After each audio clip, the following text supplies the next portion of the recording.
فوج یا اسٹیبلشمنٹ اور کنسپیرسی کی چادر میں لپیٹ کے آپ لوگ ووٹ لیتے ہیں. آج اسی کا دعویٰ کرتے ہوئے, اسی کے بلبوتے پہ بوس کرتے ہوئے بلوچستان حکومت گرانا, سینٹ کا چیئرمین لگانا, زرداری صاحب جو ہیں اس طرح کے بیانات دے رہے تھے. بہت لمبا فاصلہ کاٹ لیا پیپلز پارٹی نے, اور آپ جیسا سٹالورٹ جو شروع سے ہے ساتھ, کہیں نہ کہیں تو دل میں آپ کو بھی حیرت ہوئی ہوگی. بیماری کی وجہ سے جا نہیں سکا گڑی خدا بخش. اور یہاں پہ ٹیلی ویژن پہ جس وقت زرداری صاحب کی تقریر آ رہی تھی تو کراچی میں لوڈ شیڈنگ تھی, تو میں دیکھ نہیں پایا ہوں. لیکن جو سوال آپ نے کیا ہے بلوچستان کے متعلق تو میرے خیال سے اپنے گھر کو ٹھیک نہ کرنا اور الزام دوسروں پہ ڈالنا یہ مناسب نہیں ہے. اگر بلوچستان سے جو مغربی روٹ جا رہا تھا سی پیک کا, جس پہ ایک اتفاق رائے ہوا تھا, اور میری 5 رپورٹیں میری کمیٹی کی اس وقت ویب سائٹ پہ موجود ہیں, اگر وہ مغربی روٹ وہاں سے نہیں جاتا, اگر گوادر میں پینے کا پانی نہیں دیا جاتا جو کہ 15 دن میں دیا جا سکتا ہے, تو پھر بلوچوں میں جو ایک احساس محرومی ہے وہ اور بڑھے گا. اور میں اس وقت یہی کہنا چاہتا ہوں کہ جو لانگ ٹرم پلان ہے سی پیک کی, اس میں تمام تر سرمایہ کاری وہ پنجاب میں اور تھوڑی سی سرمایہ کاری سندھ کے اندر ہو رہی ہے. بلوچستان اسی طریقے سے پسماندہ رہے گا. تو اگر یہ صورتحال ہے, اگر ڈیمز وہاں پہ نہیں بنائے جا رہے, اگر ایگریکلچر کو سی پیک میں نہیں شامل کیا جا رہا, تو پھر ان کے لیے یہ دشوار ہے کہ وہ اپنی پارٹی کو متحد رکھ سکیں. اور جس وقت بھی آپ گیپ چھوڑتے ہیں, جس وقت بھی آپ میں کمزوریاں ہوتی ہیں اور لوگ بکھرنے لگتے ہیں, تو پھر اسی قسم کی صورتحال ہوتی ہے. ہم نے یہ تاج حیدر صاحب آپ نے بہترین فرمایا کہ ویکیوم کوئی نہ کوئی تو اس کا سیاسی فائدہ اٹھائے گا. شاید پیپلز پارٹی زرداری صاحب نے اٹھایا بلوچستان میں, مگر اس پوری ایکسرسائز کو نواز شریف صاحب نے آج شرمناک قرار دیا. اور ان کا پس منظر آپ نے پہلے ہی بیان کر دیا ہے کہ کیا کیا رہا ہے, اور وہ ان کے پاس کوئی دوسرا رستہ شاید نہیں ہے. نواز شریف صاحب کچھ کہہ رہے ہیں, شہباز شریف صاحب کچھ اور اس سے بالکل مختلف بات کہہ رہے ہیں. لیکن بات سیدھی یہ ہے, اور ہم جمہوریت کو مستحکم رکھنے کے لیے بالکل اس چیز کو دیکھنا چاہتے ہیں کہ سیاسی جماعتوں میں ٹوٹ پھوٹ نہ ہو.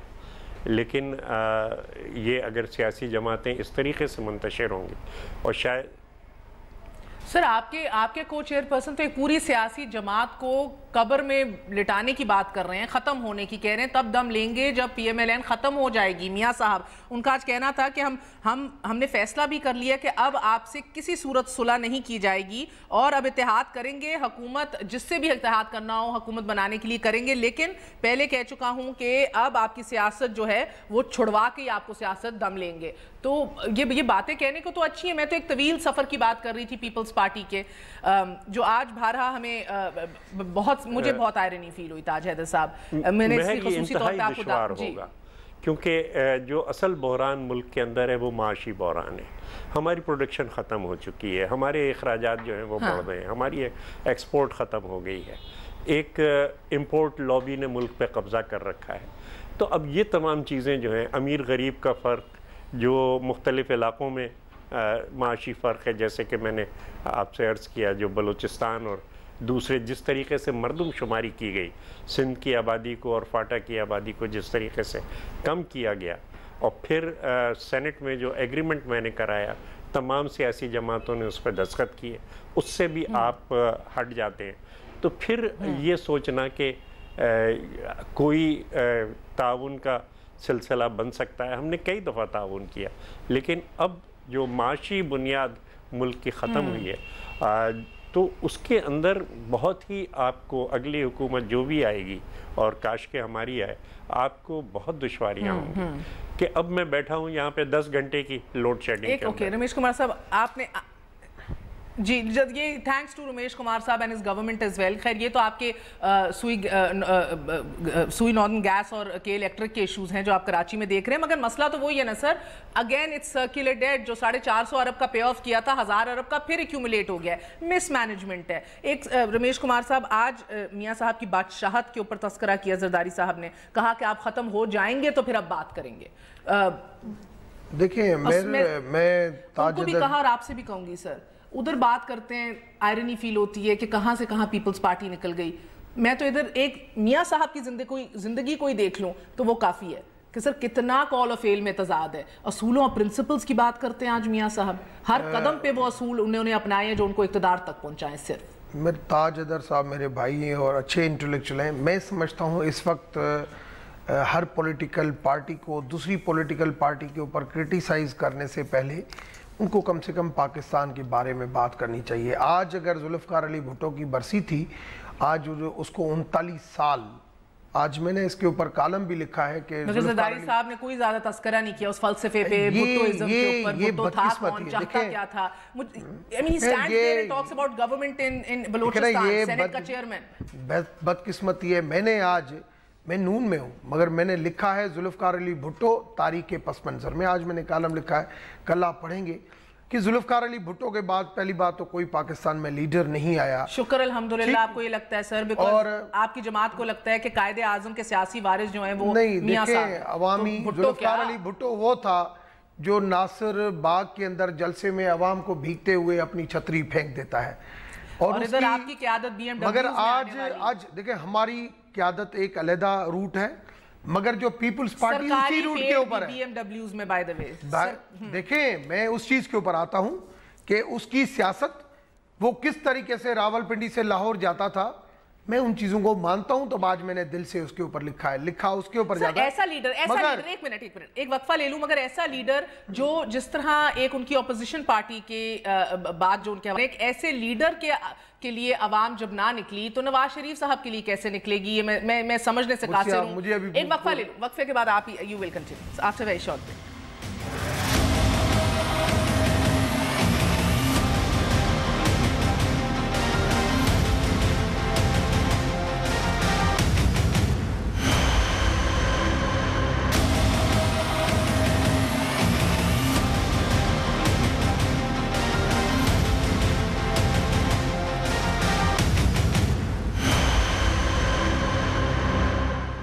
واپس آنے کا شکریہ. Welcome once again to news. سیاستدان کا کوئی اصول ہونا چاہیے, اس کا کوئی موقف ہونا چاہیے. نواز شریف صاحب کہتے ہیں yet he has always stood on the wrong side of history. جلدی بات کر لیں, میں نے فواد کو جبران کو میں نے پہلی جو بات کر رہا تھا تو میں سمجھتا ہوں مجھے تو آج افسوس ہو رہا ہے کہ آج 4 اپریل 39 سال سے ہم مناتے آ رہے ہیں.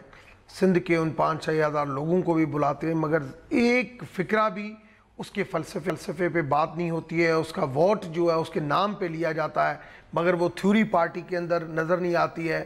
صرف کیا ہوتا ہے کرٹیسزم. ہمیں کم سے کم ساری پولیٹیکل پارٹیز کو ایک دوسرے کی کرٹیسزم سے نکل کے پاکستان کے بارے میں سوچنا چاہیے کہ پاکستان آج کس جگہ پہ کھڑا ہے. مسئلہ ہے نا یار, آپ لوگوں میں سے کوئی اپنے گریباں میں نہیں جھانکتا. میں مانتا ہوں ایک دوسرے کو یہ کہتے ہیں سر اپنا قائد جو کہتا تھا جنرل ضیاء الحق شہید کو سرخرو کریں گے, سر وہ بھی تو کیا کر رہے ہیں آپ. میں اس چیز کو بھی مانتا ہوں کہ بلوچستان کا جو اشر ہوا وہ ہم نے اپنے گھر کو ٹھیک نہیں کیا, جس کی وجہ سے بلوچستان کا اثر ہوا. میں آج بھی اس کی مگر تاج اظہر سے پوچھتا ہوں کہ آصف صاحب پھر اس کی جو کریڈٹ کیوں لیتے ہیں کہ میں نے بلوچستان میں کر کے دکھایا. فواد مجھے ایک بات بتائیں, جو انہوں نے جس کا کریڈٹ لے رہے ہیں جو بلوچستان میں کر کے دکھایا, اور وہ کس طرح ممکن ہوا, کس فیسیلیٹیشن کے ساتھ, اس گرینڈ سکیم کا آپ لوگ بھی حصہ تھے, آپ بھی ایک مہرہ تھے اس میں. مہرے والی بات اگر آپ نہ کریں اور آپ یہ کہیں کہ آپ بھی اس میں خواہش میں آپ بھی شامل تھے کہ chairman senate P M L N کا نہیں بننا چاہیے, تو یہی ہماری پبلک پوزیشن ہے. اور ہم نے ایک بہت بڑا جو پاکستان میں جو کامیابی حاصل کی وہ یہ کامیابی حاصل کی کہ پی ایم ایل این کو ہم نے سینٹ میں, اور پیپلز پارٹی کو بھی اور پی ایم ایل این دونوں کو ہم نے سینٹ کی چیئرمین شپ نہیں لینے دی. ہم نے اپنی کامیاب سیاسی حکمت عملی سے عمران خان سے محروم رکھا. نہیں, وہ ڈیپوٹی چیئرمینی کے لیے تو آپ نے پیپلز پارٹی کو سرخرو کر دیا. چلو سر, مگر آج میاں صاحب نے بہت جوکس کریک کیے. It seems like he was in a very jovial mood today. آج انہوں نے کہا کہ میں پیچھے ہٹنے والا بندہ نہیں ہوں. ڈسکلیمر, جدہ میں نہیں گئی تھی. میں ظلم و زیادتی اور ناانصافی کا مقابلہ کروں گا. اب کس کے خلاف مقابلہ کریں گے, مقابلہ کروں گا کس سے مقابلہ کریں گے, یہ میں نہیں سمجھ سکی. آپ سمجھا دیں پلیز. تاریخ میں ایسی باتیں کی ہیں وہ اس کا مطلب یہ ہے کسی ڈیل کے نزدیک ہیں. 93 میں وہ ٹی وی پہ آئے اور انہوں نے کہا میں ڈکٹیشن نہیں لوں گا. اگلے